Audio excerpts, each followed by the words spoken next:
Ate, how to do this on HonorPod X9A? Alam ko, napakita ko na ng maayos doon, pero hindi niya siguro masyadong nagets. Ito yung tinutukoy niya yung battery. Ito yung app na gamit ko for battery widget. Download nyo lang siya sa Play Store. Kung paano magkaroon sa home screen, ganito lang. Ganito mo lang yung mismong screen kasi ganito yung sa Honor. And then, click mo yung cards.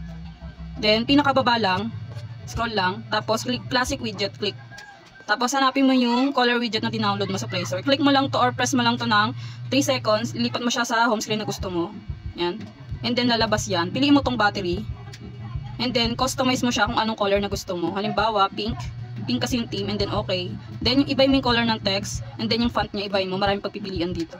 Pag nakapili ka na, apply mo na. Then, add widget. Magkakaroon na siya sa home screen. Then, pwede mo pa yun siya ma-resize. Gaganyan mo lang siya. And then, i-resize mo na siya ng malaki.